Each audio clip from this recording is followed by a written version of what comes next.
85 missed calls. That's what was on my phone when I finally turned it back on. Not 40. Not 60. 85. And every single one of them was from my stepfather, Gerald Ackerfer, the man who 9 months earlier had stood in our garage holding my daughter's sketchbooks like they were something he'd found growing mold in the corner, and told her directly to her face that everything she had ever made was worthless trash. Some people in my family still think I went too far with what happened next. I need you to tell me if they're right. The morning the calls started, I was sitting at my kitchen table in a house Gerald had never seen, drinking coffee I had let go cold, watching the notification counter climb on a phone I had set face down on purpose. My daughter, Zola, was upstairs getting ready for school. I could hear her moving around, the faint sound of her humming something she'd been working on, happy in that specific way that 9-year-olds are happy when the world hasn't found a way to dim them yet. I was not nervous. I want to be clear about that. I was not shaking. I was not second-guessing. I was not rehearsing anything in my head. I had spent the better part of a year making sure there was nothing left to rehearse. The only thing I felt, sitting there with the cold coffee and the climbing notification counter, was a kind of steady, quiet patience. The kind you develop when you've been waiting for something for a very long time and you finally know, with absolute certainty, that it is coming. The calls were from Gerald, all 85 of them. My mother, Diane Ferrer Ackerfer, had sent 14 text messages. My Aunt Rosalie had called twice. A number I didn't recognize had called once, and I would later find out it was Gerald's brother, a man named Theo who I had met exactly 4 times in my life and who had apparently been drafted into the effort to reach me. None of them knew what I knew. None of them had seen what I had seen. And none of them had any idea that while they were dialing my number, a woman named Celestine Addo was sitting in an office 3 states away, reviewing documents that were going to change everything about the way my family understood who I was and what I was capable of protecting. I picked up the coffee, set it back down, turned the phone face up just long enough to confirm the count was still climbing. Then I turned it back over, and let me tell you how we got here. My mother married Gerald Ackerfer when I was 22 years old, which meant I was old enough to see him clearly and young enough to still hope I was wrong about what I was seeing. He was not a cruel man in the way that word usually gets used. He never raised his voice past a certain volume. He never threw things. He was the kind of man who delivered damage with the flat, reasonable tone of someone explaining something obvious to someone slow, and he had a particular gift for making the person on the receiving end feel like they should be grateful for the correction. My mother, who had spent the decade before Gerald doing everything alone and finding it exhausting, fell into his certainty like it was a warm room after a long time in the cold. I understood it, even when it scared me. I understood it, and I watched. The thing about Gerald was that he had a system for deciding what mattered. He had applied this system to my mother's furniture when he moved in, to her friendships when certain ones didn't fit the image he was building, and eventually to her children. My older brother, Darius, played football and talked about money in terms Gerald respected, so Darius passed the system's review. I worked in a field Gerald called soft, by which he meant that it did not produce outcomes he could measure at a dinner table, and so I did not pass the system's review. He was never rude to me directly. He was simply interested in other things whenever I spoke, and he had a way of asking questions about my work that sounded polite until you heard the architecture underneath them. Questions like, but how does that actually translate into something real? Questions like, that's very creative, but what's the plan B? I was a textile designer. I had been since I graduated, and I was good at it in ways that took time to become visible. Gerald was a man who needed visibility fast, or he lost interest, and he lost interest in my career before it had a chance to become the thing it eventually became. By the time I was 31 and running my own small studio, he had already decided what I was, and he wasn't in the habit of revising his assessments. I had learned not to correct him at family dinners because it wasn't worth the particular kind of debate he started when he felt contradicted. But that patience was a choice I made actively, every time. Not passivity, a decision. I did not live with my mother and Gerald. I want to make that clear because it matters for the parts that come later. I had my own apartment, and then, after Zola was born, my own house in a neighborhood Gerald had once referred to as up and coming, by which he meant he was surprised I could afford it. Zola's father had been out of the picture since before she turned 2, by mutual agreement and without drama, and so it had been the two of us in that house for the better part of 7 years. I worked from a studio I rented 3 miles away. Zola went to school 6 blocks from our front door. We had a life that functioned well and quietly, and with a kind of self-sufficiency that I had built on purpose, the way you build something when you know that the people who are supposed to be your safety net have, at some point, developed holes. My mother visited often. Gerald visited less often, which was a dynamic everyone pretended was about his schedule. When he did visit, he moved through my house the way some people move through things they consider beneath them, touching surfaces lightly, commenting on things that were fine as if they could be improved, asking about my finances with the practiced casualness of someone who wanted you to understand that the question was concern and not condescension. I had learned to answer him with enough information to close the line of questioning and not enough to give him anything to work with. It was a skill I had developed over 9 years of dinners and holidays and the occasional family weekend, and I had gotten very good at it. Zola knew none of this. She was a child. She knew Gerald as her grandmother's husband, the man who showed up at Christmas and sat at the head of the table and said things in a voice that made other adults nod. And she had the specific, clean-eyed assessment of children who sense that a person is not quite safe without being able to articulate why. She was polite to him the way she was polite to formal situations. She would answer his questions in full sentences, thank him when he passed things at dinner, and then quietly migrate to whatever corner of the room was farthest from him when the meal was over. What Gerald did not know about Zola was the thing I am still most proud of in my entire life. She had been drawing since she was 2. Not doodling, drawing. The way some children take naturally to music, the way some can read years before anyone teaches them, Zola took to drawing with a focus and a purpose that I had recognized early and protected carefully. By the time she was 5, she was filling sketchbooks with detailed work, animals with accurate anatomy she had taught herself from library books, buildings rendered in precise perspective, faces with expressions that communicated whole emotional states. By the time she was 7, I had quietly shown 3 pages of her work, with her permission, to a woman I knew through my textile contacts, a gallery coordinator named Myril Fontaine who had been in the art world for 30 years. And Myril had looked at the work for a long time without speaking and then said, "Where did she study?" When I told her Zola had not studied anywhere, that everything on the pages was self-taught, Myril had sat back in her chair and said, "You need to keep every piece of this. Do not throw anything away." I had kept every piece. 7 sketchbooks by the time Zola turned 9. Every one of them stored in labeled boxes in the garage of my house because the studio was too damp and the house itself didn't have a storage room large enough. 40 to 60 pages per sketchbook. 7 years of a gift I had watched grow from something remarkable into something I did not have adequate language for, because the language didn't come from my field, it came from Myril's, and what Myril had said most recently, 2 months before the garage, was that when Zola was old enough there were programs that would want her. Not hope for her, want her. I had not told Gerald any of this, because Gerald's opinion of art fell somewhere between skepticism and contempt, and I had made a deliberate decision years earlier to keep Zola's gift away from his particular system of assessment. She did not need his verdict.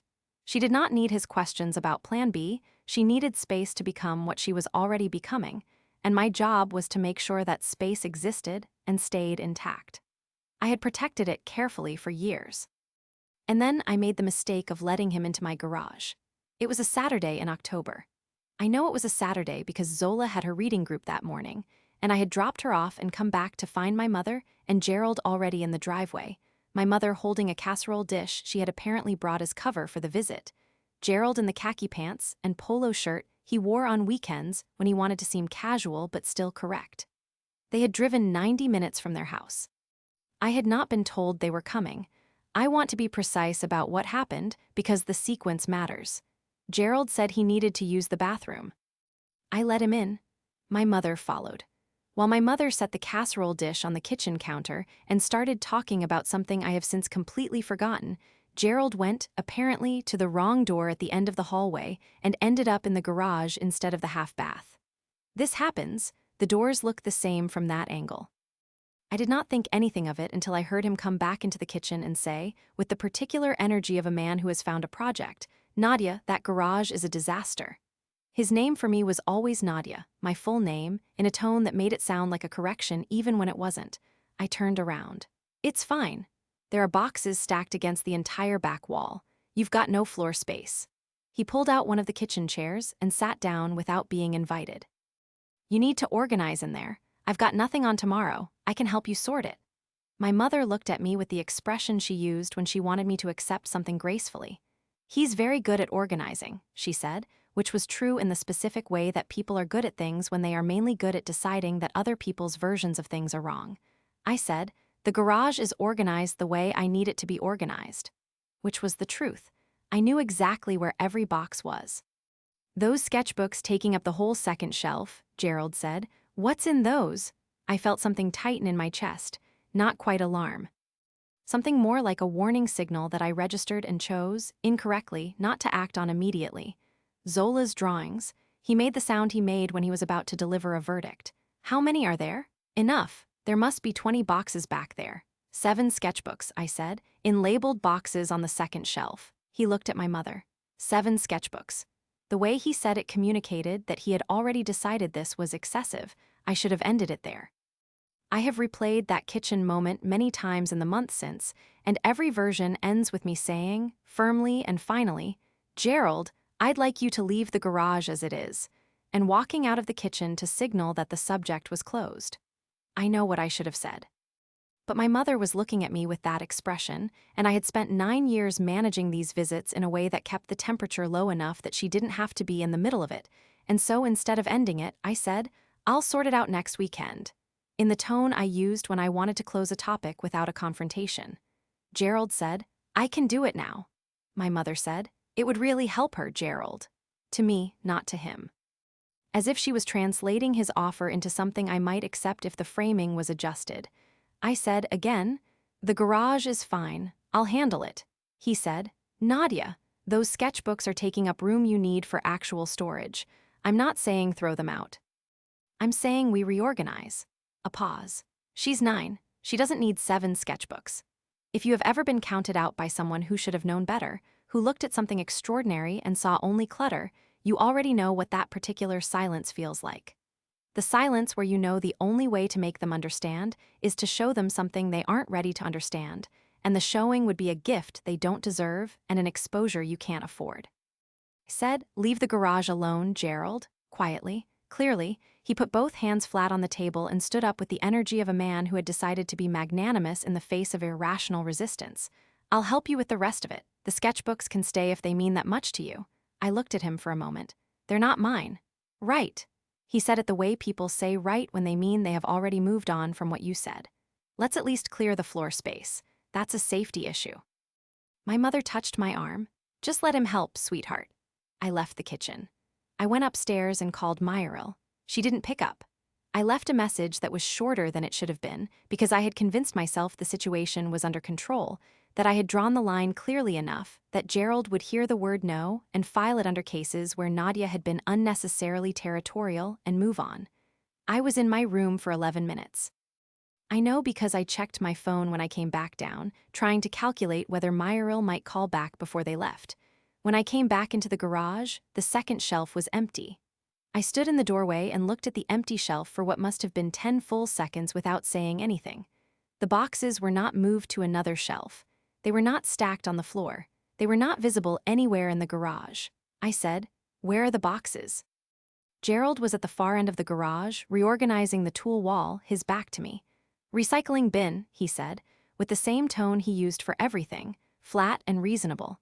They were taking up the whole shelf, Nadia. You've got actual storage needs. The recycling bin was at the end of the driveway. Wednesday was pickup. This was Saturday. I registered this fact the way you register a piece of information that the rest of your brain hasn't caught up to yet. The recycling bin at the end of the driveway. Wednesday pickup. Saturday, 4 days. I walked out to the driveway. I opened the recycling bin. All 7 boxes were inside, the lids not even fully closed, sketchbooks sticking up at angles because he had stacked them the way someone stacks things they don't intend to think about again. My hands were shaking, not from fear. From something that was close to rage but colder and more precise, the kind that doesn't make you loud, the kind that makes you very, very quiet. I took every box out of the recycling bin and carried them back into the house, one by one, 4 trips up the driveway and through the front door and up the stairs to my bedroom, where I locked the door. I could hear my mother and Gerald in the kitchen. I could hear my mother laughing at something he'd said. I sat on the edge of my bed with all 7 boxes stacked against the wall, and I called Myril again, and this time she answered and I told her what had happened, and she said, "Are the sketchbooks damaged?" I checked, they were not. She said, "Good, now listen to me. You need to document everything in those books before anything else happens." I spent the next 2 hours photographing every page of every sketchbook on my phone while my mother and Gerald ate casserole in my kitchen. When Gerald called up the stairs to say they were leaving, I came down with an expression I had practiced in the bathroom mirror, the one that communicated that everything was fine and nothing required further discussion. My mother hugged me. Gerald said, "You'll thank me when the garage is functional." He was not being sarcastic. He genuinely believed this. I said, "Drive safe." I closed the front door and stood with my back against it for a moment, and then I picked up my phone and called Celestine Addo. Celestine was my attorney. She had been my attorney for 4 years. Since a contract dispute in my 2nd year of running, the studio had introduced me to the idea that having a good attorney on retainer was not a luxury. It was infrastructure. She was 47 years old, methodical in a way that made other people feel chaotic by comparison, and she had never once suggested I was overreacting to anything. When I told her what had happened, she was quiet for a moment and then said, "Were the items returned to your possession?" "Yes, they're in my bedroom." "Were any items removed from your property without your consent while you were not present?" "I was upstairs. He took them out of the garage without my permission." "Do you want to document this formally?" I thought about it. I thought about Zola at her reading group, coming home in an hour, not yet knowing that the sketchbook she'd been adding to since she was 2 had spent 45 minutes in a recycling bin at the end of the driveway. I thought about the way Gerald had said they were taking up room. I thought about the 7 years of work sticking up at angles because he hadn't bothered to close the lids. "Yes," I said. "I want to document everything." Celestine said she'd send me a form by end of day. "And Nadia," she added before she hung up, "keep the photographs you took, every one of them." I didn't tell Zola what had happened, not that day. She came home from reading group with a worksheet she wanted to show me and a story about someone at the group who had cried during the discussion, and I sat at the kitchen table with her while she told me about it, watching her face, thinking about what Myril had said. "You need to keep every piece of this." That night, after Zola went to bed, I moved all 7 boxes to the locked closet in my studio. Alarmed building. Climate controlled. Gerald did not have the address and would not have had the access code if he had. I filled out Celestine's form. I attached 53 photographs. I did not call my mother. Not that night. Zola did not know about the garage incident for 3 weeks. I had made a decision not to tell her until I understood better what telling her would mean. What version of the story she was ready for. Whether she needed to know at all or whether my job was to handle the damage on my side and make sure she never had to see it. The decision was taken from me on a Sunday afternoon in November when Zola asked if she could start a new sketchbook, the 8th one, and while she was looking through the supply cabinet in my studio, she said, without looking up, "Mom, where are the old ones?" I turned away from my work table and looked at her. She was 9 years old, and she had my same specific stillness when she was computing something important, a quality I recognized because I saw it in my own reflection every morning. "They're in storage," I said. "The locked closet. Why?" I thought about the flat, reasonable voice delivering a verdict. "I moved them somewhere safer."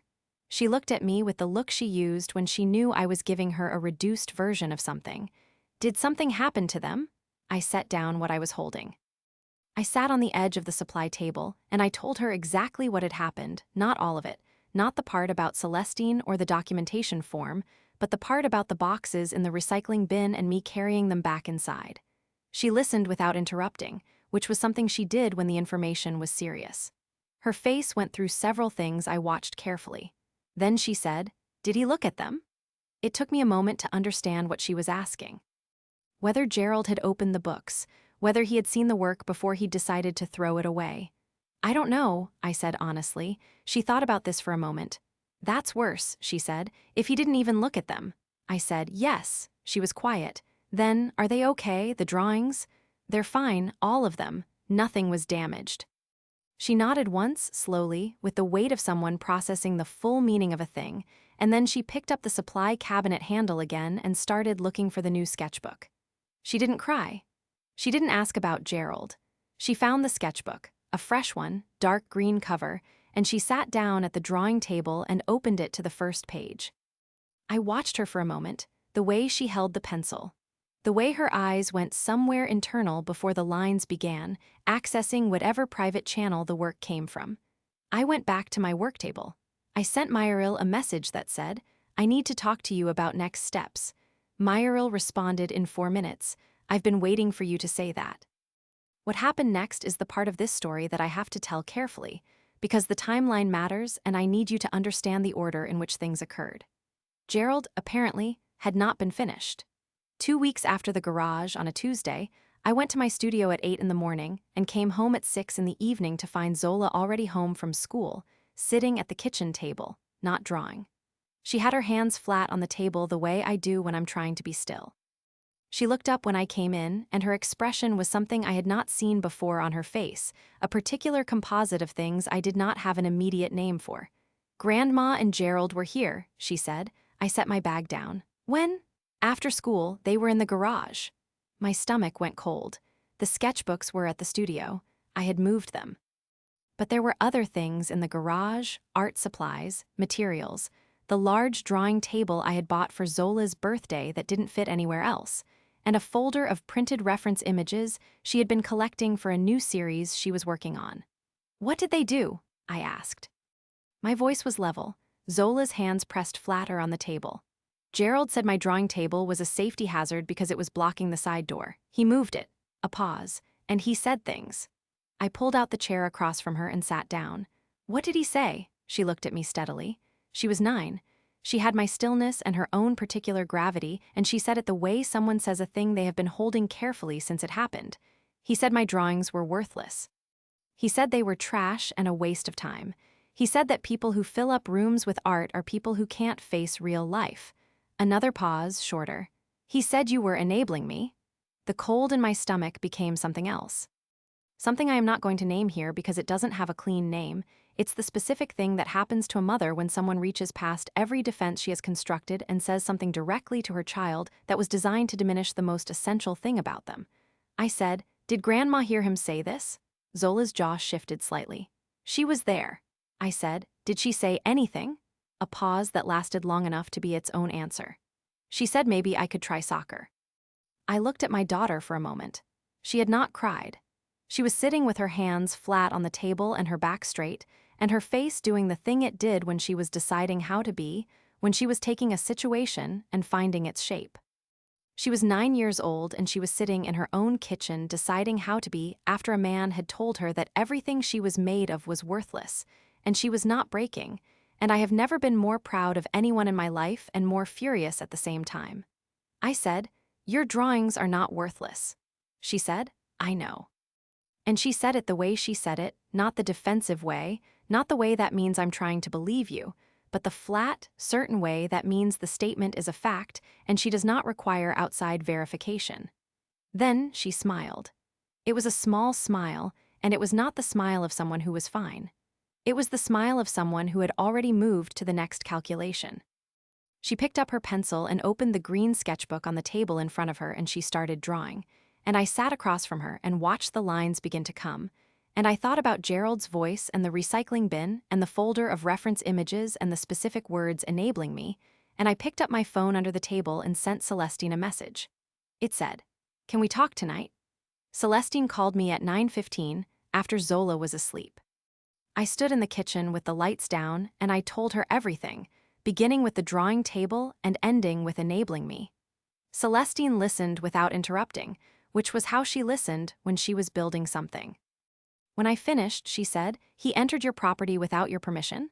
I don't know how they got in. I'm going to assume my mother still has the spare key I gave her 3 years ago. And he moved items. And he spoke to my daughter." A pause. "Nadia."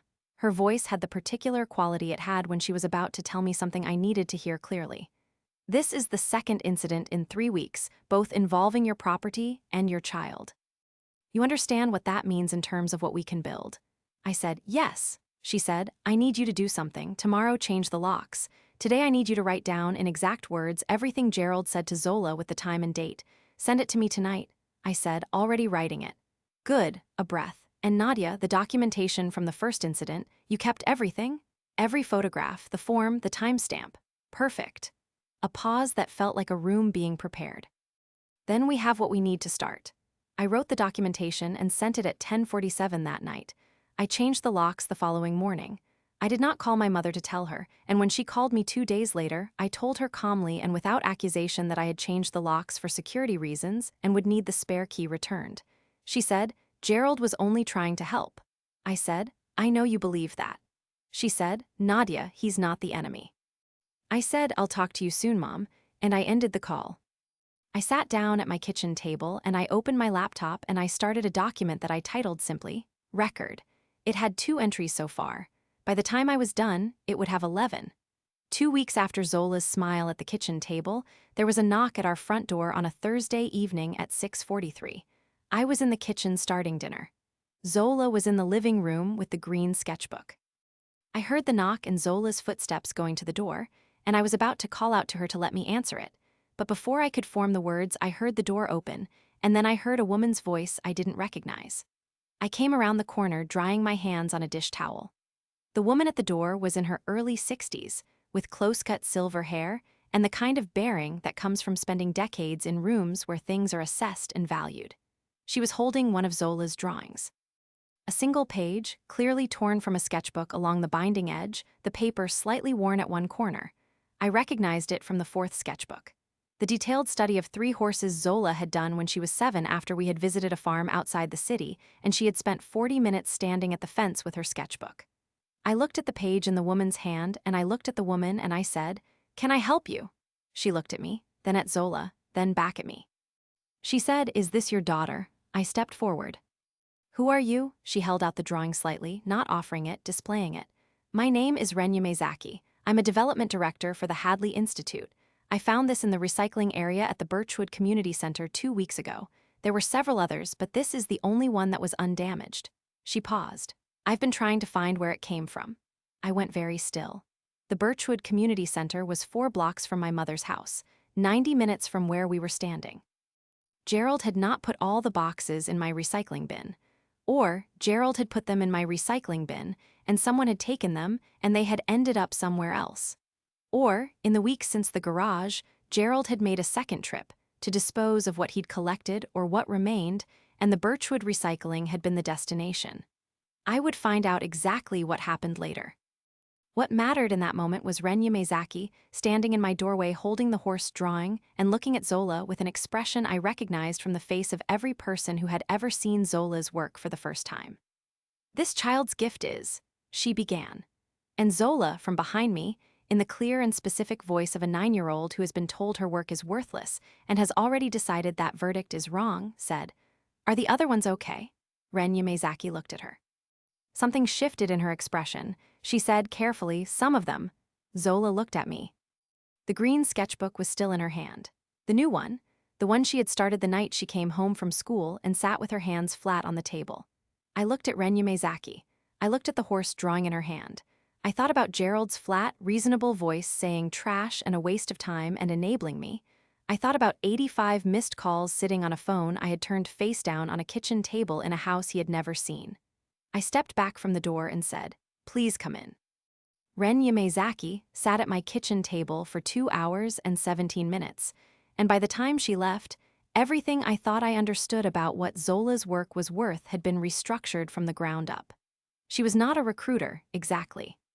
The title development director at the Hadley Institute meant, in practice, that she was the person responsible for identifying young talent before other institutions did, and then building the relationships and the frameworks that would allow that talent to grow inside Hadley's ecosystem of programs, mentorships, and eventually, gallery representation. The Hadley Institute had been operating for 31 years. It had produced, among other things, 4 artists whose work now sold through major auction houses, 2 permanent public commissions in federal buildings, and a youth fellowship program that had placed 63 young artists in residencies across the country. Ren had been at Hadley for 19 of those years. She did not use superlatives casually. She had found Zola's horse drawing in the recycling area at Birchwood Community Center. She explained, because her sister lived 2 blocks away and Wren visited on the 3rd Sunday of every month. The drawing had been loose on top of the pile, unfolded, face up, as if whoever had deposited it there had not cared particularly whether it was protected or seen. She had picked it up because she thought, at first, that it had been left deliberately, the way artists sometimes leave work in public spaces as an act of release. Then she had looked at it for a full minute and understood that no one who could make this had left it on purpose. She had taken it home. She had shown it to 3 colleagues. 2 of them had asked the same question Meyerl had asked 3 years earlier. Where did they study? Wren had spent 2 weeks tracking the provenance of 1 page. She had found 2 other drawings from the same sketchbooks. She told me, both damaged by weather and handling, both still identifiable as coming from the same hand. She had gone to the community center, asked the staff if anyone knew where the recycling pile had come from, and eventually traced it, through a volunteer who remembered seeing a man in khaki pants unloading boxes from a car on a Saturday morning, to the general area of the neighborhood surrounding Birchwood. She had knocked on 11 doors before mine. I sat across from her and listened to all of this with a stillness that I was manufacturing with some effort, because underneath it I was doing a fast and precise accounting of what Gerald had done. He had taken the sketchbooks from my recycling bin, not to throw them away locally. He had driven 90 minutes to a different neighborhood and disposed of them far enough from my house that I would not, in his calculation, connect the disappearance to him specifically. He had planned it. He had thought it through. Zola sat at the table with us for the first half hour, answering Wren's questions with the careful accuracy she used when she was deciding how much to trust someone. Wren asked her about the horses, where she had seen them, how she had worked out the foreshortening on the lead animal's neck without a reference for that specific angle. Zola explained it in the straightforward language of a 9-year-old who had solved a technical problem. I drew it wrong 4 times, and then I looked at how the muscles connect and started from there instead of from the outside. Wren nodded slowly, not in the encouraging way adults nod at children to show approval, but in the way someone nods when a piece of information confirms a hypothesis they have been developing. After Zola went upstairs to get ready for bed, I told Wren about the garage, about the recycling bin in my own driveway, about the second incident and what Gerald had said to Zola directly. I told her about the 7 sketchbooks now locked in my studio. I told her about Meyerl. Wren's expression moved through several things, none of them performance. She set down the horse drawing carefully, aligning it with the edge of the table. The sketchbooks are intact. All 7, every page photographed and time-stamped as well. She looked at me. You photographed them. The day he put them in my recycling bin. A pause. Good. She folded her hands. Nadia. I want to be direct with you because I think you're someone who handles direct well. She waited for my nod. What I saw in that drawing, and in the 2 other pages I recovered, is not a talented child. Talented children are common. What I saw is a child with a structural understanding of visual language that I have encountered, in my 19 years at Hadley, fewer than a dozen times. The kind that doesn't come from teaching. The kind you either have or you don't. And the fact that she has been developing it in isolation, without formal instruction, means it is entirely her own. That matters enormously for how it will grow. I looked at the horse drawing on the table, the lead animal's neck foreshortening, solved from the inside out by a 7-year-old who had drawn it wrong 4 times first. Wren continued. Hadley has a junior fellowship track. It's invitation only. The youngest recipient we've ever had was 11. I'm not going to make you a formal offer tonight because there's a process and Zola is 9 and I believe in doing things correctly. She paused. But I want you to know what I'm going to go back and tell my colleagues. I waited. I'm going to tell them, Wren said, that I found her. I did not trust myself to answer that immediately. I looked at the drawing for another moment and then I looked up at Wren and I said, "What do you need from me?" She told me.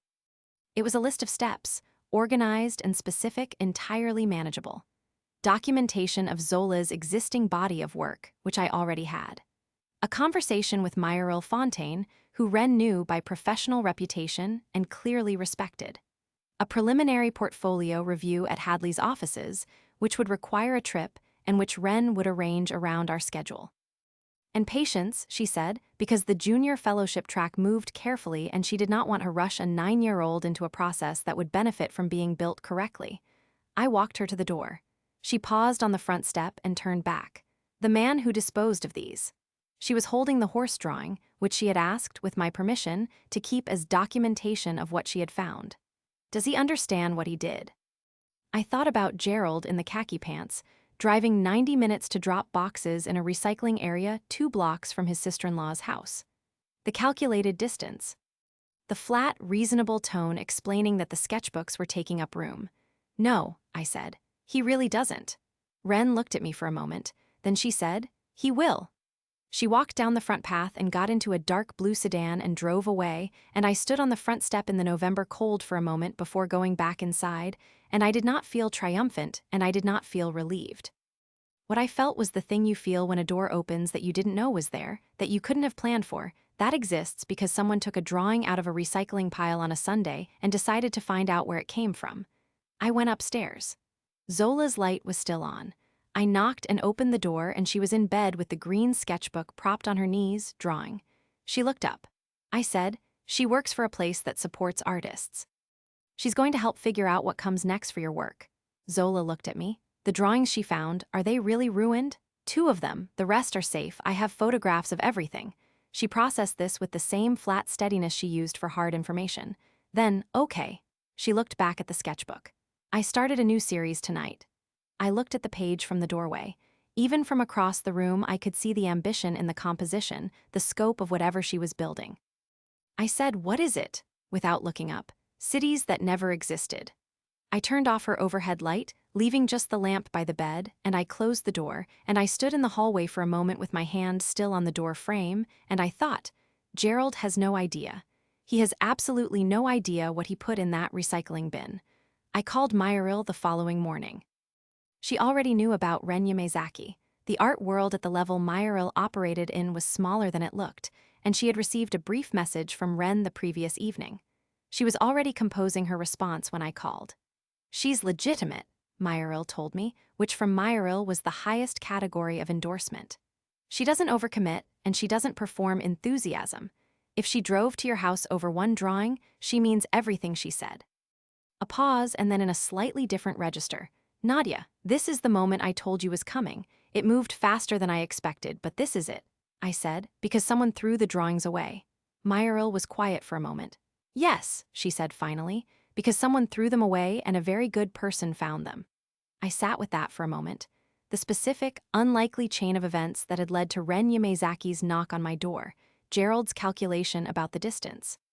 The volunteer who remembered the man in khaki pants, 11 doors before mine. I need to know what to do next, I said. First, get Celestine involved immediately.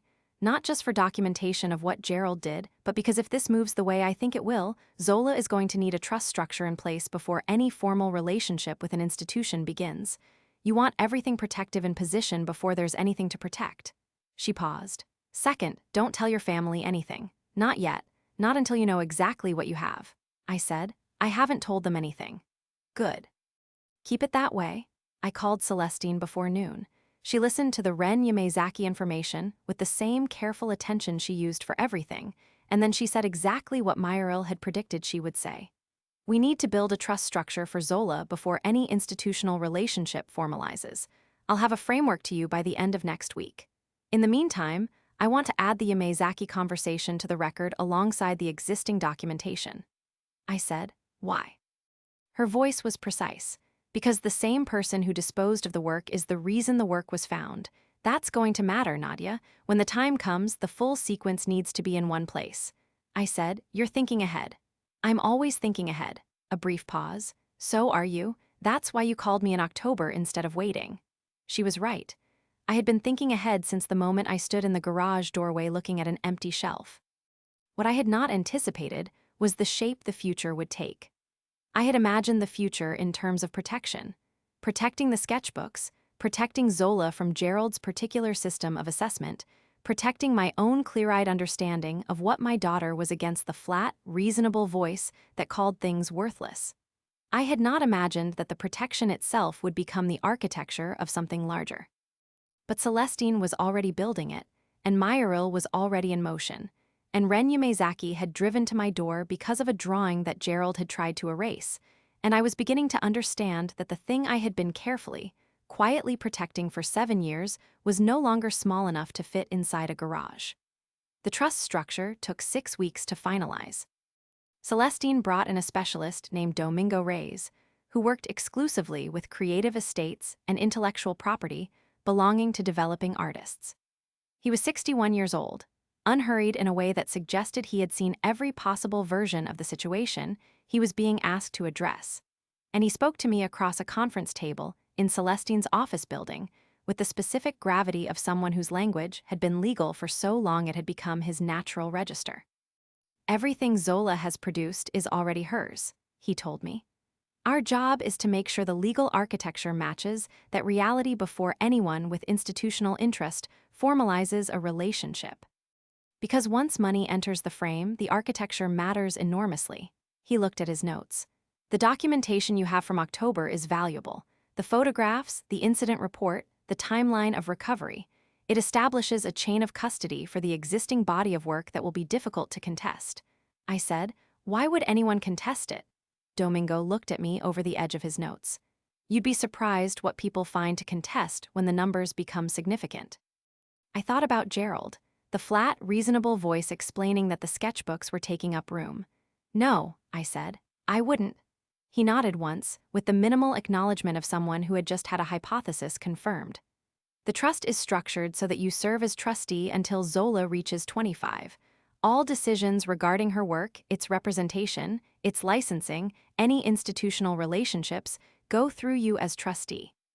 She observes, she participates in discussions, she retains full creative control at all times. The financial architecture exists to protect what she creates, not to constrain it." The trust was filed in the 3rd week of January. Celestine sent me the confirmation at 7:42 in the morning, and I read it at the kitchen table while Zola ate cereal and told me about a dream she'd had about a city with upside-down rivers. I said, "What did the city look like?" She described it for 4 minutes with the specificity she brought to everything visual.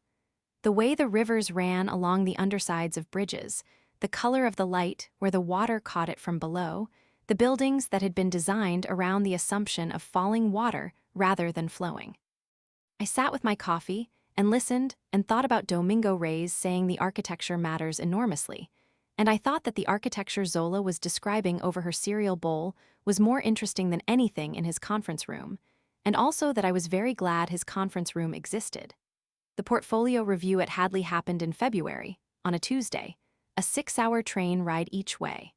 I brought all 7 sketchbooks in a flat archival case Meyerl had sourced. Zola wore her good coat and spent the train ride drawing new pages in the green sketchbook, cities that never existed appearing in pencil while the real ones rolled past the windows. The Hadley Institute was in a converted industrial building, the kind that had been repurposed with enough money and taste that the industrial origins were visible as a design choice rather than a remnant. Ren met us in the lobby.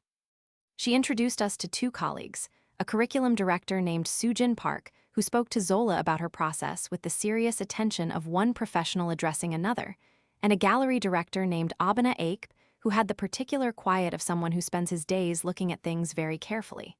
Abena opened the first sketchbook and turned pages for 11 minutes without speaking. When he finally looked up, he looked at Zola, not at me. "Which series are you working on now?" he asked. "Cities that never existed," Zola said. "I'm on the 4th one. It's called the Tide City. Everything is built around a tidal pattern that's different from anywhere real." Abena looked at her for a moment. Then he looked at Ren. Something passed between them that I understood without being able to articulate, the particular communication of 2 people who have spent decades looking for a specific thing and have just simultaneously identified it.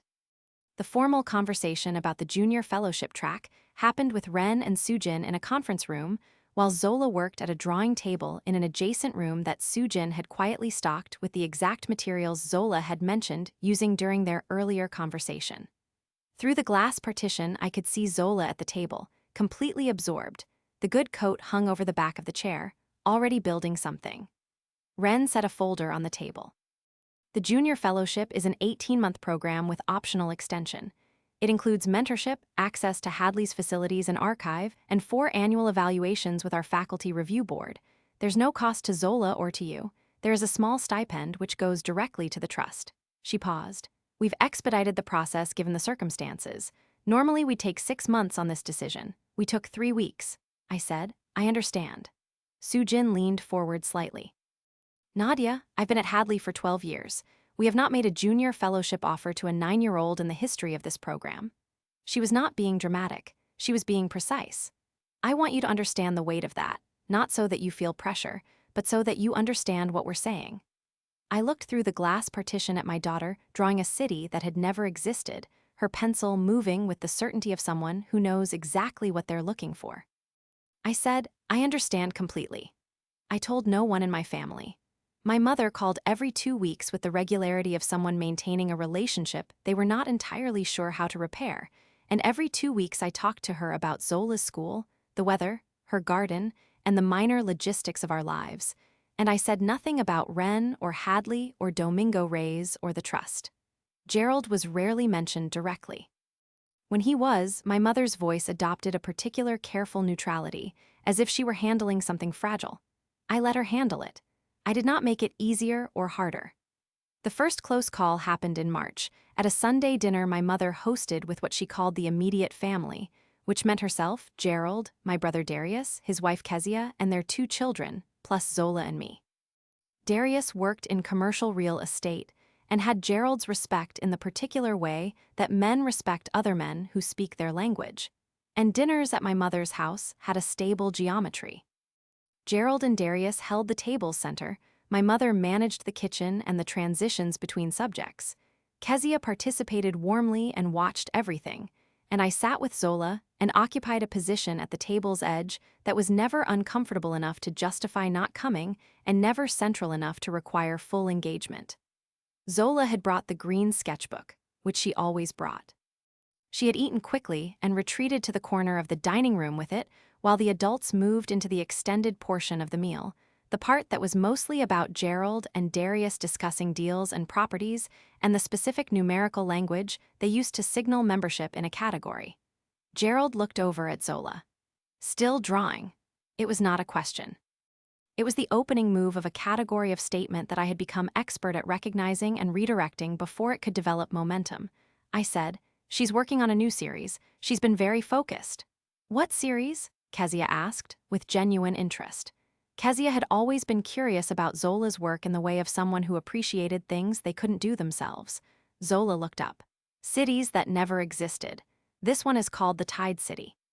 She held up the sketchbook to show Kezia the current page. Kezia leaned over and looked at it for a long moment. Zola, this is extraordinary. She said it the way people say things when they mean them simply and without agenda. Gerald glanced at the page with the brief attention of someone performing due diligence. It's detailed, he said, in the tone that managed to make detail sound like a limitation. Then, to me, has she thought about anything more structured? Art class, maybe. Something with actual instruction. I set down my fork with the care of someone who has rehearsed the next 12 seconds. She gets a lot of input on her work. From who? He had the look he used when he was about to deliver the Plan B question. From people in the field. I picked up my glass. She's doing very well. He held for a moment, assessing whether this was an answer or an evasion. Darius, who had the social instinct of someone who has learned to read rooms, chose that moment to redirect the conversation toward a deal he was working on in the Eastern District, and Gerald turned toward him with the relief of a man returning to a conversation he understood, and the moment closed. Under the table, Zola had placed the sketchbook on her lap. I glanced at her. She was looking at Gerald with the calm, assessing look she used for things she had already filed under a specific category. Then she looked at me. I raised my eyebrows slightly. She went back to the drawing. That evening, after we got home, I sent Ren Yamazaki a message updating her on the timeline for Zola's first formal mentorship session. Ren responded in 20 minutes with a confirmation and the name of the faculty mentor she had assigned. A textile and architecture collaborative artist named Benedikt Solarov, who had a particular focus on built environments and speculative spatial design, which meant he was, professionally speaking, almost perfectly matched to cities that never existed. I read the message twice and then I wrote back, perfect. Then I went upstairs to say goodnight to Zola and found her asleep with the sketchbook still open on the pillow beside her, Tide City visible on the page, the pencil lines dense and certain. The second close call was less elegant. It was April, a Saturday, and I had made the mistake of meeting my mother for lunch at a restaurant she liked, a place near her neighborhood, which meant there was a non-trivial chance of Gerald appearing. I had factored this in and decided the probability was low enough. I was wrong by approximately 45 minutes. My mother was in the middle of telling me about a trip she and Gerald were planning when Gerald walked in from wherever he had been that morning, spotted us, and came to the table with the particular energy of a man who considers himself a welcome addition to any gathering that involves him. He ordered coffee and sat down, and within 4 minutes had moved from greetings to the subject of family finances, which was the subject he reliably moved toward when he was in the particular mood he was in that Saturday, which was the mood of a man who has been thinking about the way resources are distributed and has opinions. Darius is looking at a property up north, Gerald said to my mother, but with the spatial orientation of someone who wanted me to be aware of the information. 3-unit building, good return, he's asking if we want to go in together, my mother said. We talked about it. It's a solid opportunity. He turned to me with the specific version of the look he used when he was about to offer advice I had not requested. You should think about where your money is going, Nadia. The design business is inconsistent. You need hard assets, I said. I've been making some investments. He tilted his head slightly. In what? The table went momentarily still in the way tables do when a question has been asked that is actually several questions. I met his eyes and said, with the calm of someone who has been asked this exact question in her preparation and knows precisely how to answer it, the kinds of things that tend to appreciate over time. Gerald looked at me for a moment. He was not unintelligent. He could hear that I had answered without answering, and he had the experienced instinct of someone who knows when they're being managed. But he also had the structural assumption of someone who had already decided what I was, and that assumption worked against his instinct, because the version of me that lived in his assessment did not have investments interesting enough to be private about. He concluded, I could see him conclude it, that I was being vague because the answer was small. He nodded once, dismissively. Just think about it. My mother gave me the careful look she used when she wanted me to accept something without comment. I accepted it without comment. I refilled my water glass and changed the subject to her garden, which she always wanted to talk about and which Gerald had no opinions on, and the conversation moved on.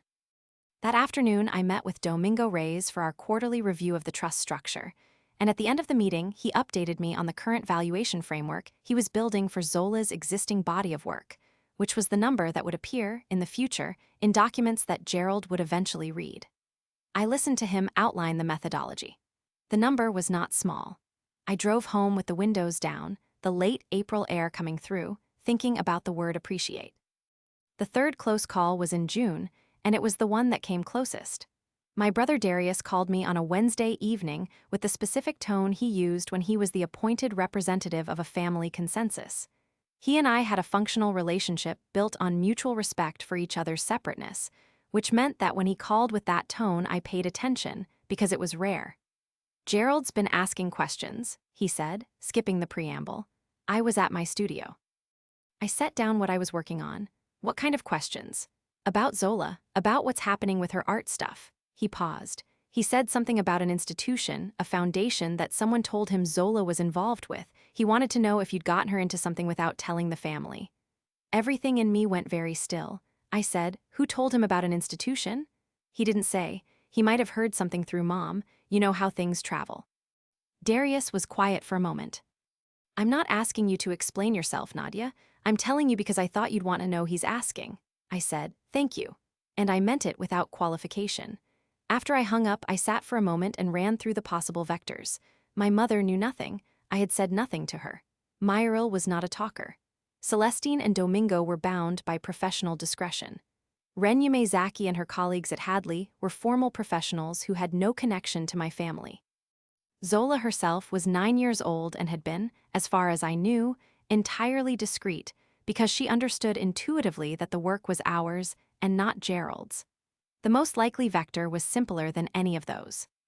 Gerald was observant in the specific way of people who are very interested in other people's business, and I had been making trips that I hadn't explained, and my mother had probably mentioned, without intending to, that Zola and I had taken a train somewhere in February and been gone for 2 days, and Gerald had built a structure from available pieces.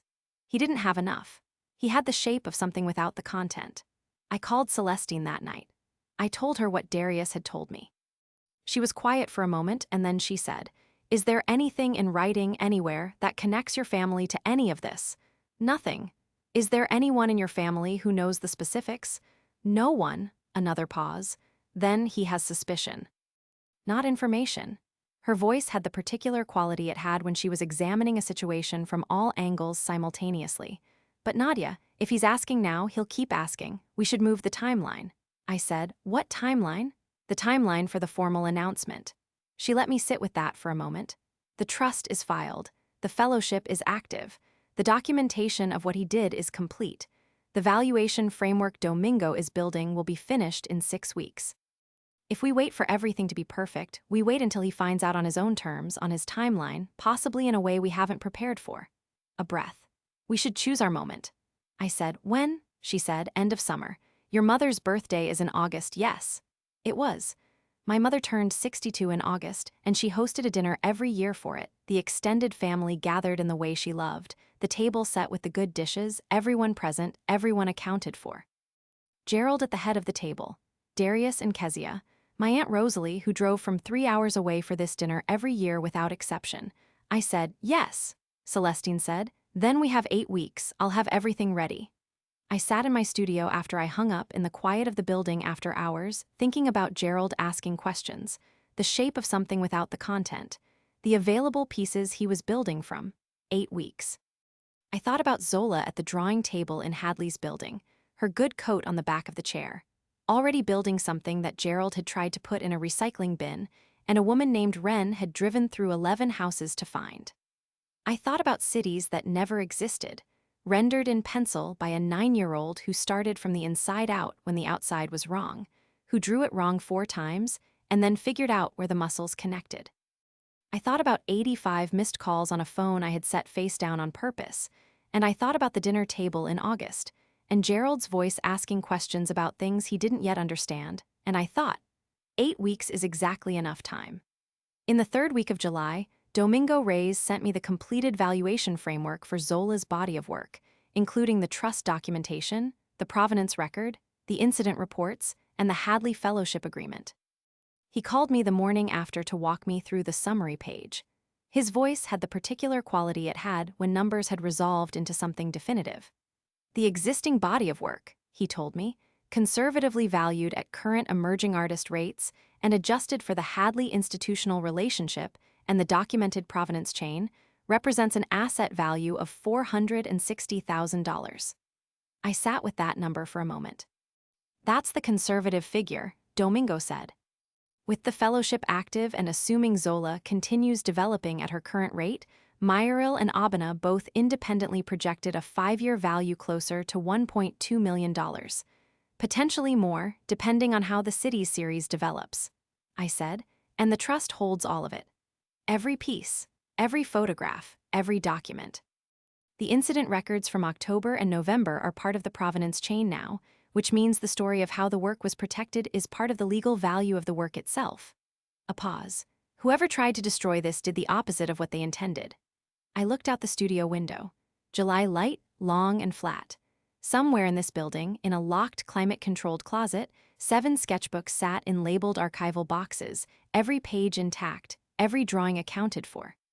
I said, "Can you have everything in Celestine's hands before the 1st of August? It'll be there by July 28th. "Good." I picked up my pen. "Then we're ready." Celestine called me that evening. "Domingo sent the framework. I have everything." Her voice was even in the way it was when she had just confirmed that a structure she had been building was load-bearing. "The documents are complete. The timeline is documented. The valuation is on record. We are ready whenever you are." I set the pen down. I looked at the calendar on my studio wall. My mother's birthday was in 26 days. The dinner was always a Saturday.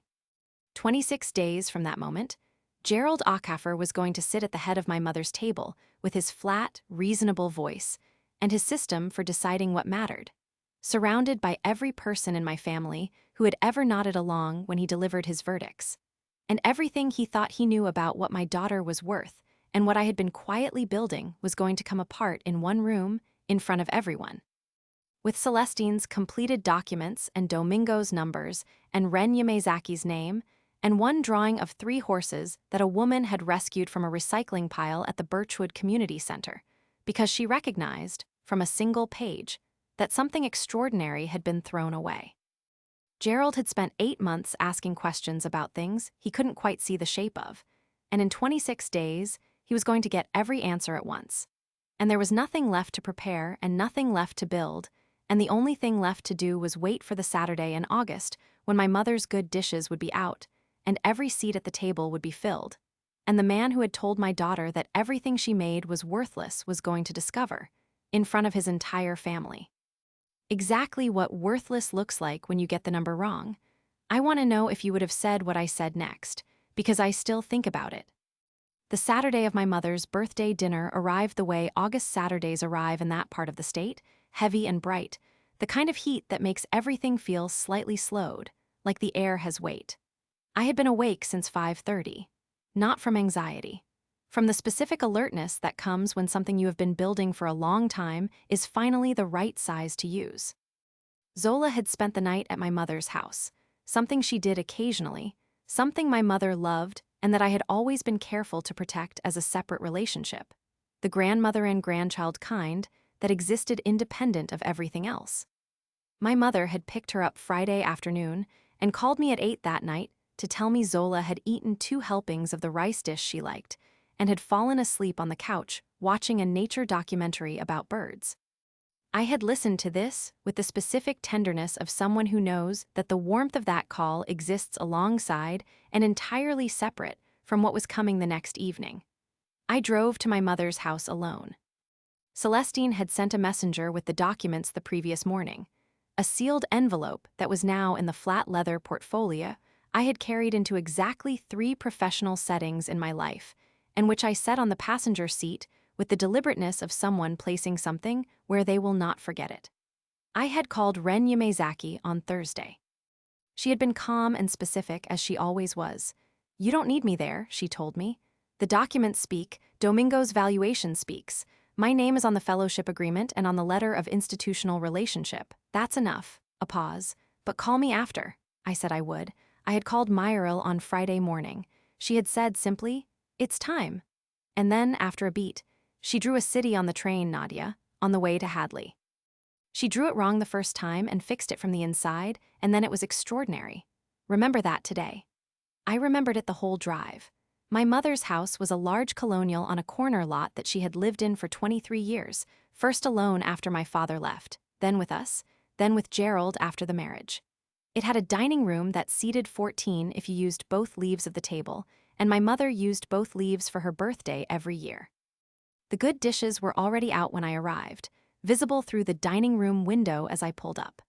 The driveway had 4 cars in it already: Darius's SUV, Kezia's smaller sedan, my Aunt Rosalie's familiar Volvo which she had been driving for 11 years and which she treated with the loyalty she applied to everything she decided was worth keeping, and Gerald's car, the dark gray one he had traded up to the previous year.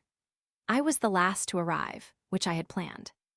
I want to be precise about who was in the room that night, because every person's response to what happened was different and every difference matters. My mother, Diane, 62 years old that day, in the blue dress she wore for birthdays, already moving between the kitchen and the dining room with the focused energy of a woman who loves the logistics of feeding people she loves. Gerald, at the far end of the dining room, in conversation with Darius, holding a glass of wine with the ease of a man in his own environment. Darius, my brother, who had warned me in April that Gerald was asking questions, who caught my eye when I came in the front door with an expression I read clearly. He knew something was different about tonight, and he had not decided yet what to do about that knowledge. Kezia, Darius's wife, sitting with their 2 children in the living room, her posture the open and present one she used when she was paying close attention to something and not performing inattention. My Aunt Rosalie, 68 years old, my mother's older sister, who had once told me across a different dinner table that Gerald was the kind of man who could make you feel wrong about being right, and who had spent several years treating this observation as a reason for careful management rather than open conflict, because Rosalie loved her sister and understood the price of open conflict with someone's husband. And Zola. My daughter in the living room with Darius and Kezia's children, the green sketchbook in her lap, working on Tide City. She had looked up when I came in, and I had gone to her first, before I said hello to anyone else, and I had bent down and said quietly, "How's the city coming?" She said, "I figured out the harbor. It works now." I said, "Good." And I stayed crouched at her level for a moment longer than was strictly necessary, looking at the harbor on the page, the tidal geometry she had worked out, and I thought about Domingo's voice on the phone saying $460,000, and then I straightened up and went to hug my mother. The dinner was exactly what it always was for the first 2 hours. My mother's cooking, the particular warm noise of a family that has eaten together long enough to have rhythms. The children migrating between the dining room and the living room, Rosalie telling a story about her neighbor that everyone had heard in a different form before and laughed at anyway. Gerald held the table center with Darius, talking about the northern property they had eventually decided to pursue together, the numbers and the projections and the rental yield in the language they both found comfortable, and that functioned partly as conversation and partly as the ongoing demonstration of a shared category. I ate. I talked to Kezia about her work, which was in hospital administration, and which she discussed with the dry precision of someone who has been in bureaucratic combat long enough to find it amusing. I talked to Rosalie about her garden, which was in its best summer in years. I talked to my mother about whether she wanted the birthday cake before or after she opened the cards, which she always said before and then always saved until after out of a preference for the sequence she claimed not to have. I was present for all of it, genuinely, not performing patience. I had been building something for a long time and it was complete, and it was in the leather portfolio I had placed on the sideboard when I came in, visible to anyone who looked and noticed, which no one had yet. Gerald noticed it at 8:47, which I know because I glanced at the clock on my mother's kitchen wall at the moment he said something. The children had gone to the living room. The cake had been brought out and sung over, and my mother had opened her cards, including Zola's, which was a drawing Zola had made of my mother's garden, precise and affectionate, and which my mother had held for a long time before setting it with the others. Gerald had watched this with the brief attention he gave to things that required acknowledgement but not engagement. We were still at the table, the comfortable disorder of a meal finishing, when Gerald reached for the wine and looked down the table at me and said, with the particular casual deliberateness of someone who has been waiting to ask something and has chosen their moment, "Nadia, I heard Zola got involved with some institute, an art program." The table didn't change. The conversation around us didn't stop. Darius reached for his glass. Kezia looked at her plate. Rosalie went still in the specific way she went still when she was deciding whether a situation required her intervention, which it almost never reached because Gerald was my mother's husband and Rosalie had spent years calibrating the cost of that. I said, "She's been doing some interesting work, yes." Gerald tilted his head. "What kind of institute?" "An arts institution. They have a program for young artists." I reached for the water glass. "She's been very engaged." Gerald set the wine bottle down. "You didn't mention it." My mother, at the other end of the table, had the expression she used when she was computing whether a conversation required her mediation. She was looking at Gerald, not at me. I said, "There wasn't much to mention yet." Gerald looked at Darius briefly. Darius was studying the stem of his wine glass with the focused neutrality of someone who has decided not to be present for a specific conversation. Darius said, "You've been making trips, staying away 2 days at a time." I looked at my brother. Darius did not look back. I said, "A few trips, yes." Gerald folded his hands on the table with the posture of a man who was about to be reasonable and magnanimous about something that required neither quality. "Nadia, I want to say something, and I want you to take it in the spirit it's intended." He paused to give the spirit its moment. "I know we've had our disagreements about Zola's drawing. I understand you feel strongly about it. But getting a 9-year-old involved in an arts program, making commitments on her behalf without talking to the family first, that's the kind of thing that can create unrealistic expectations, for her and for you." My mother said softly, "Gerald." He raised one hand slightly, the gesture of a man managing a room. "I'm just saying what needs to be said, Diane. Nadia, the girl, is 9. Whatever this institute has told you about her talent, they have an interest in recruiting children with enthusiastic parents. That's how these organizations work. Rosalie had her hands in her lap. Her posture had changed in a way that was not quite movement. She was watching me with the careful attention of someone who has been waiting, without knowing they were waiting, for a specific moment to arrive. I said, "That's an interesting theory." Gerald's expression shifted by a fraction, the fraction that showed he had expected a different kind of response and was recalibrating. "I'm not trying to undermine you. I'm trying to give you perspective." I said, "I know." Then I stood up, walked to the sideboard, picked up the leather portfolio and brought it back to the table. The room's texture changed, not dramatically, the way a room changes when someone does something that is slightly outside the expected range of actions. Kezia looked up. Rosalie's hands came out of her lap. My mother stopped moving between the table and the kitchen. I set the portfolio on the table in front of my place setting and I opened it. I did not rush. I had not rushed anything in 8 months and I was not going to start now. The first document was Celestine's summary letter, 1-page, formal letterhead. I turned it so it faced the center of the table and slid it toward Gerald. He looked at it without picking it up. "What's this?" "A letter from my attorney." He looked up. "Why would you bring a lawyer's letter to your mother's birthday dinner?" My voice was level, not cold. Just level the way a surface is level when everything underneath it has been laid correctly, because it's relevant to the conversation we're having. Gerald looked at Darius again. Darius had put down the wine glass. He was looking at the document with an expression I had not seen on his face before, the expression of someone reassessing the geometry of a room they thought they knew. My mother came to stand at the edge of the dining room doorway, one hand on the frame. "Nadia, what is this about?" I said, "Sit down, Mom. I want to show you all something." She sat, not because I told her to, because something in the way I was standing had communicated that sitting was the correct response to what was coming, and my mother had good instincts that Gerald had been educating her out of for years, and that still, when they were needed, worked. I pulled the second document from the portfolio, the trust filing. I placed it beside the summary letter. This is a trust document filed with the state in January of this year. It establishes a legal trust for the body of work produced by my daughter, Zola, designating me as trustee and protecting every piece of work she has produced from the age of 2 to the present day. Gerald's eyes moved across the document. His expression was the assessment expression, the one he used when he was computing whether something was significant. A trust. Yes, for a 9-year-old's drawings. Rosalie, from her end of the table, said quietly, "Let her finish." Gerald's head turned toward Rosalie with the sharpness of someone who had not expected a voice from that direction. Rosalie met his look with the composure of a woman who had made her decision and was done with the calibration. I said, "The trust was established in response to a specific set of events. You're familiar with the events." Gerald's jaw shifted. "I'm not sure what you're implying." I pulled the third document, the incident report from October.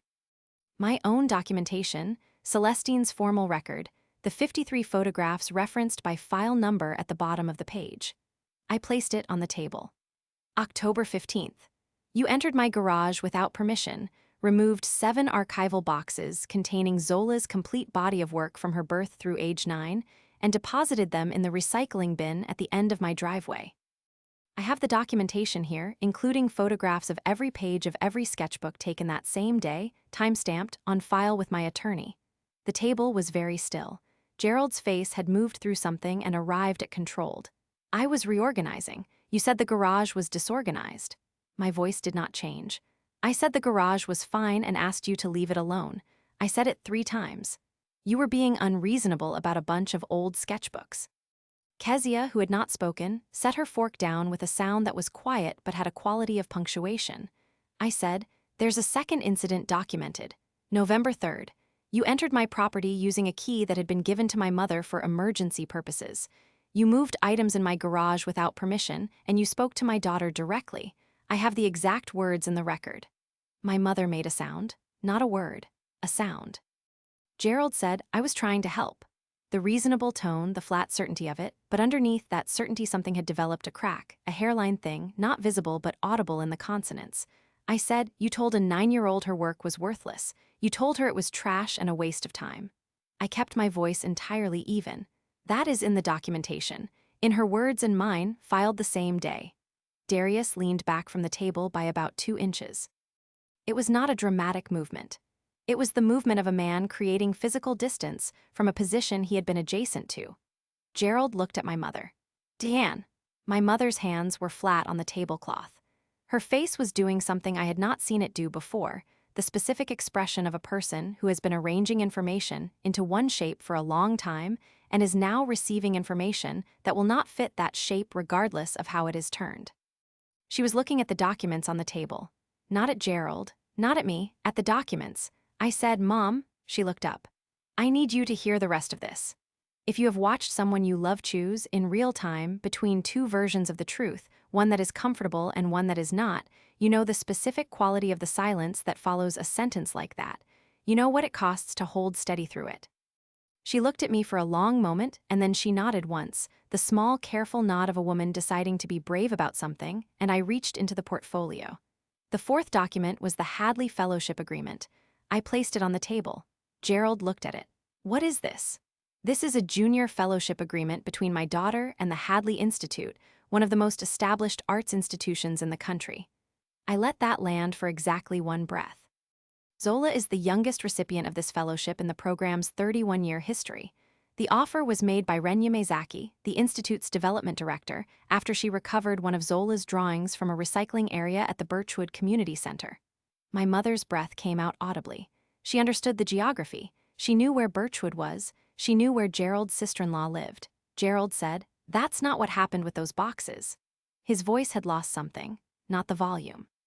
The certainty, the specific flat certainty that had been the foundation of every sentence he delivered at every table I had sat at for 9 years, and which was now, in front of 8 people including his wife, showing its first real structural problem. I said, "The volunteer at the Birchwood Community Center remembers a man in khaki pants unloading boxes from a car on a Saturday morning. That information is in Celestine's record." Gerald said, "I did not drive to Birchwood." I looked at him. I did not respond to the statement directly. I reached into the portfolio. "If you're still here, hit like. I need to know you saw that." The fifth document was Domingo Reyes' valuation framework. 7 pages, formal binding, his firm's letterhead and his credentials on the cover page. I did not slide it across the table. I opened it to the summary page and I turned it so the table could read it. The number was there in the way that numbers are in formal documents, written out in full, unambiguous. $460,000. Darius said, "Jesus." He said it under his breath, reflexively, the way people say something when the math reconfigures faster than the composure can compensate. Kezia looked at the page without saying anything. Her expression was the one she used at work, the hospital administrator expression, the one that processes significant information without performing a reaction to it, because performing reactions is a luxury you lose when things are serious. Rosalie looked at me across the table. Her face had something in it that I did not have a complete name for. Not just pride, something older than that and more specific. Gerald said, "That's not a real number."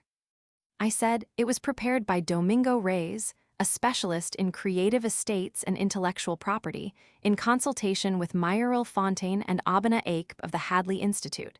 All 3 names are on the document." Gerald looked at the page. He looked at it for a long time. His wine glass was still in front of him. He had not picked it up in several minutes. "Evaluation," he said, and the word came out with the careful pronunciation of someone neutralizing a thing by naming it technically, "is an opinion, not a fact." My mother said, "Gerald," quietly, not a question. He looked at her. She was still looking at the documents. She had not looked at him since I placed the 3rd document on the table. I said, "The conservative valuation is $460,000. The 5-year projection, based on the Hadley institutional relationship and Zola's current rate of development, is closer to $1.2 million. Both figures are in the document." Darius put both hands flat on the table. He was not looking at Gerald. He was looking at the fellowship agreement. His posture had the quality of someone who has just redrawn a map they thought was accurate and found that the territory is substantially different from what they were told. Gerald said, "This is theater. You've put together a folder of papers to make a point at a birthday dinner."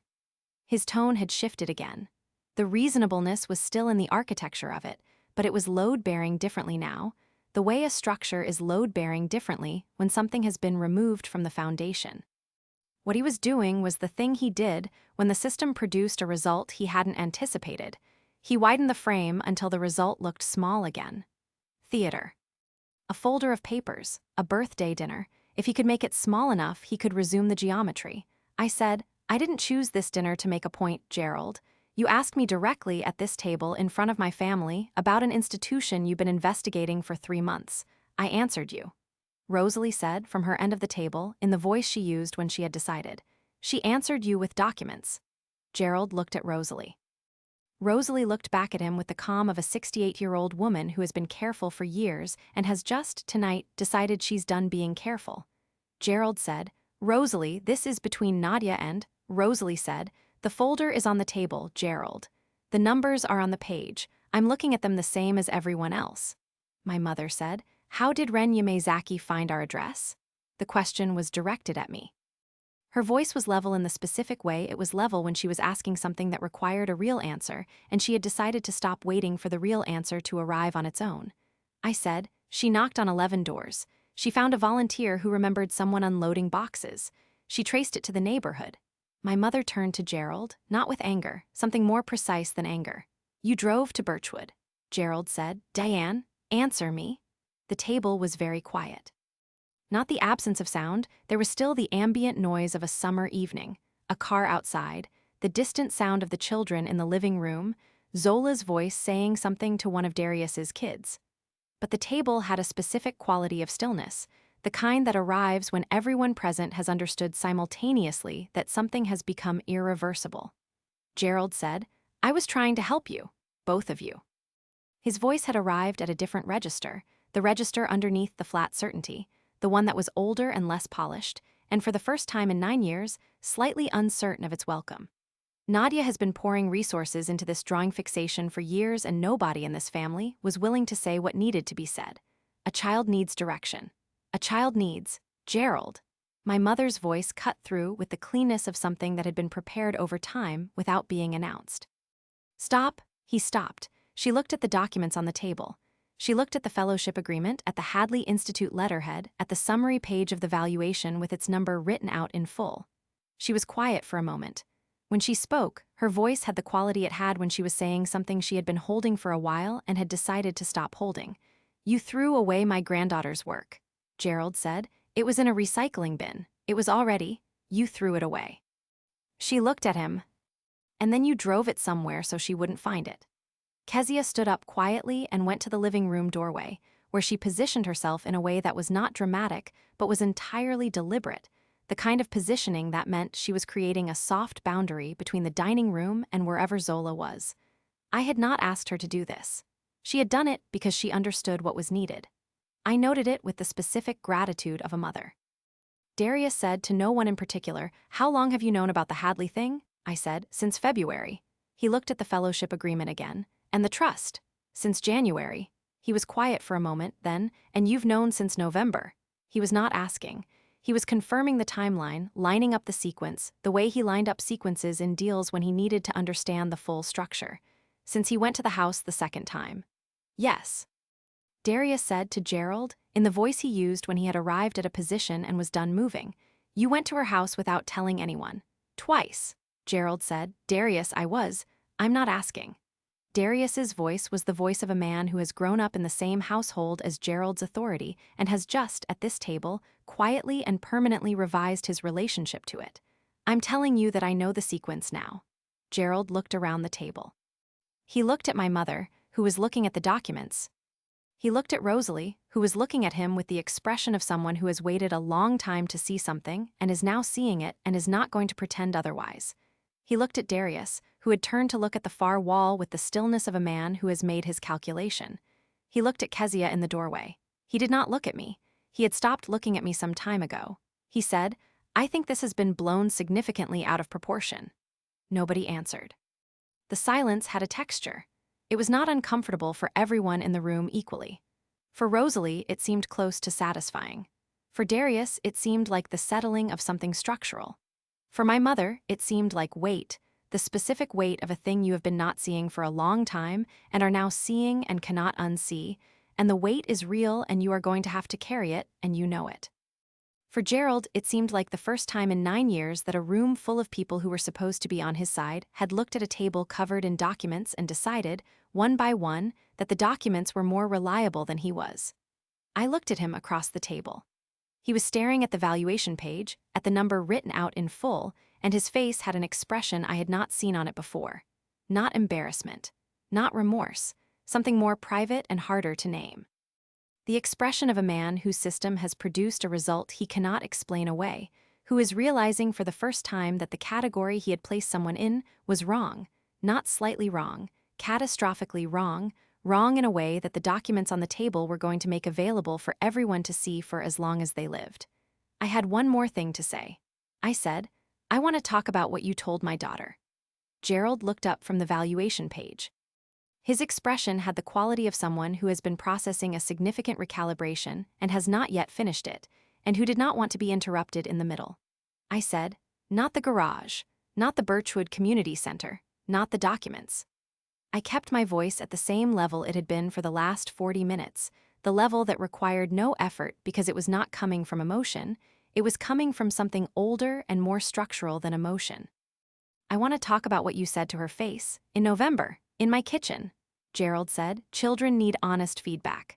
Rosalie made a sound, not a word. I said, "She was 9 years old. She had been drawing since she was 2, 7 years of work, and you stood in my kitchen and told her it was worthless. You told her it was trash. You told her it was a waste of time." I paused for one breath. "And then you drove 90 minutes to a recycling center 2 blocks from your sister-in-law's house to make sure I couldn't find what you'd taken," Gerald said. "That is not what. The volunteer's statement is in the document." I touched the incident report on the table, not picking it up, just indicating its presence.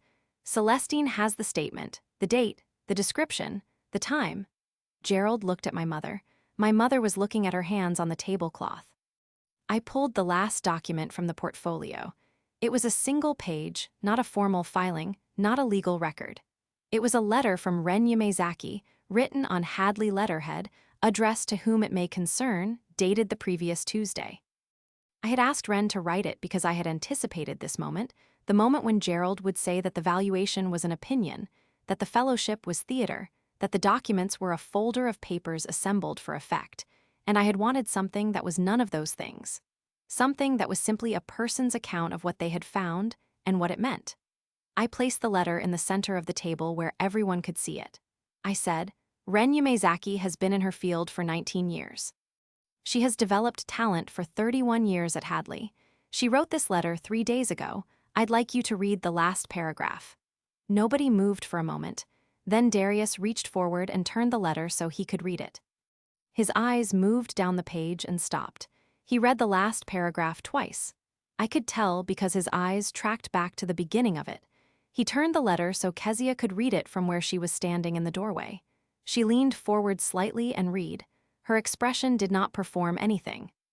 She simply read it, and when she was done, she stood back up straight and looked at Gerald with the expression she used at work when she had just confirmed something she suspected and needed to decide what to do about it. My mother leaned forward and read the paragraph. She read it slowly. When she finished, she sat back and pressed both hands flat on the tablecloth and looked at the ceiling for a moment, the specific gesture she used when she was preventing herself from crying in front of people, a habit she had had since I was a child.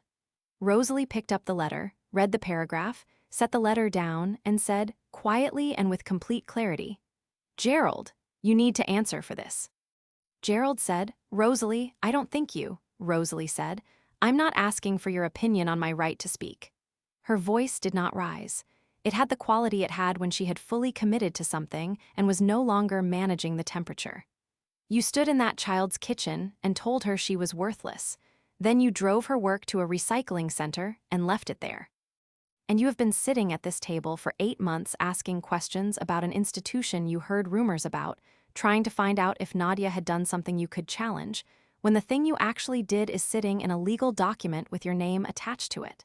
She looked at the letter. "Ren Yamazaki doesn't know you exist. She didn't write that letter for you. She wrote it because she meant it." Gerald's face had passed through the careful, controlled expression and arrived somewhere underneath it, somewhere that was older and less rehearsed.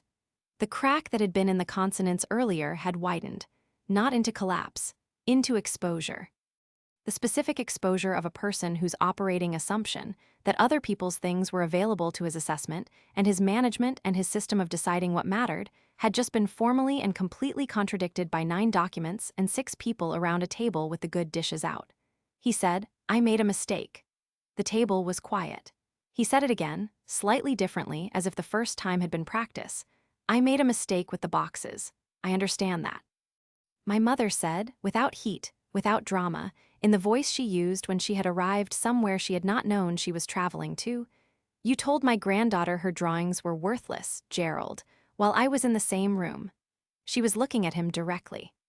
"And I said she should try soccer." The last 4 words had a weight that was different from everything else she had said. They were the weight of someone indicting themselves alongside someone else, which was a kind of honesty I had not expected from her at this table on this night, and which rearranged something in my chest. She looked at me. "I am sorry, Nadia. I should have said something." I looked at my mother. I looked at her for a long moment, at the blue dress and the birthday card still fanned out at her end of the table, at the expression on her face that was tired and honest and asking for something I was capable of giving. I said, "I know." Gerald stood up. He did not do it dramatically. He stood up the way people stand up when they have calculated that remaining seated is no longer tenable and movement is the only available option. He picked up his wine glass, found it empty, set it back down, and walked to the kitchen doorway with the posture of a man who is maintaining a form of dignity that has been significantly reduced in circumference. From the kitchen doorway he said, without turning around, "I'll be in the car." Nobody asked him to wait. My mother sat at the table with her hands flat on the cloth and did not look at the kitchen doorway. She was looking at the Hadley Fellowship Agreement, at the line that said Zola's name, at the institutional letterhead, at the words Junior Fellow printed in the clean typeface of an organization that had existed for 31 years and did not extend that designation to children it was not certain about. Darius said to me, in a voice that was quiet and stripped of the performance element he used in group settings, "How long have you known what she could do?" I said, "Since she was 5, maybe before." He looked at the table. "And you just kept going?" I said, "Yes." He nodded slowly, the nod of someone integrating new information about a person they thought they understood. Then he reached forward and picked up the valuation framework, not the summary page, but the full document, and he started reading from the beginning, and he read with the focused attention he used for things that mattered, and that was its own kind of acknowledgement.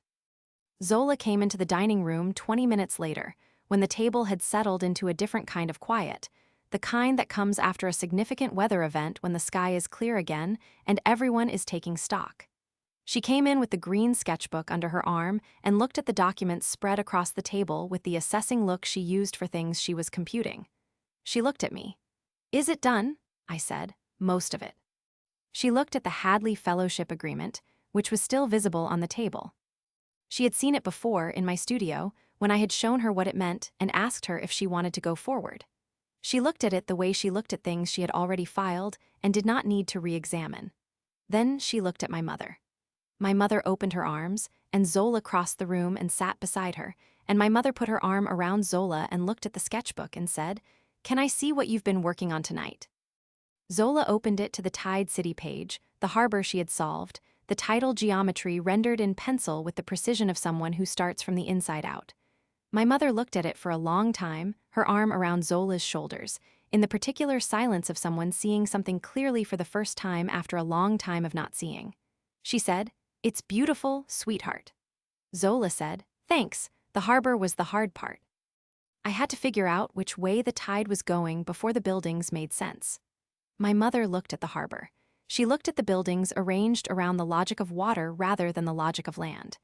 She looked at the decision-making in every line, the 9-year-old who started from the inside when the outside was wrong. She said, quietly, to no one in particular, "How did I not see this?"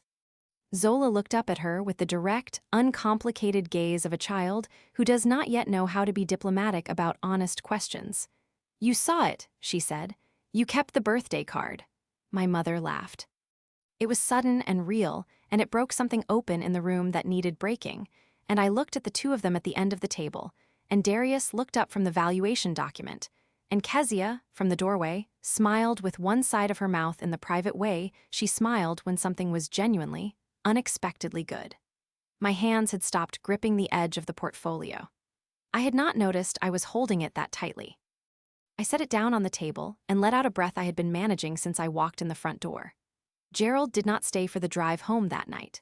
My mother called me the next morning, a Sunday, at 9:15, and told me he had slept in the guest room and left early, and that she had called her own attorney, a woman named Glorinda Assant who had handled her affairs since before the marriage, and had asked Glorinda to come by on Monday. She said this to me without editorial commentary. She said it in the tone of a woman who has made a decision and is reporting it rather than asking for a response. I said, "Okay, Mom." She said, "I should have said something in November, when he said those things to Zola." A pause. "I don't have a good reason for why I didn't." I said, "You had reasons, they were just the wrong ones." She was quiet for a moment. "Yes." Another pause. "I love her, Nadia. I need you to know that is not complicated." I said, "I know it isn't." Zola knows it too.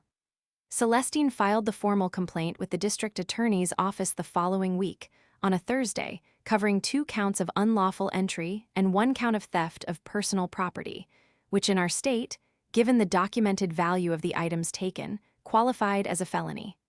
The process that followed was not fast and was not clean. It was the legal system, which moves at the pace the legal system moves at, and it required patience I had already developed from other sources. What it produced, 4 months later, was a plea agreement. Gerald did not go to trial. His own attorney, a man named Foster Abiadon, who had the particular quality of someone managing a situation they wished they had been called about earlier, negotiated a resolution that included restitution of $83,000 to the trust, which was the documented cost of the 2 drawings permanently damaged by weather at Birchwood plus Celestine and Domingo's, combined fees over the full year of preparation, plus a calculated figure for documented emotional harm to Zola. The restitution went directly into the trust. Zola cannot access it until she is 25. It is there. Gerald also agreed, as a condition of the plea, to a formal no-contact order covering myself, Zola, and my property, enforceable for 5 years with automatic review at the end of that period. His brother Theo, the man who had called my phone on the morning of the 85 missed calls, apparently drove to Gerald's house the day after the plea agreement was signed and told him, in terms I did not hear directly, but Darius relayed to me later with a brevity that suggested the terms had been unambiguous, that the family's opinion of what Gerald had done had been revised and would not be revised back. Gerald and Theo have not spoken since, as far as I know. The northern property deal that Gerald and Darius had been pursuing together fell apart quietly. Darius told me about it in a phone call in October, matter-of-factly, without making it about me. He said, "The numbers stopped working." He said it in the tone that meant the numbers had not been the primary issue. I did not press him on it, and he did not offer more, which was the language our relationship used for things we understood without having to translate. My mother and Gerald separated formally in September, 6 weeks after the birthday dinner. She filed through Glorinda Assant and moved through it with a speed and a steadiness that surprised everyone who had expected her to hesitate.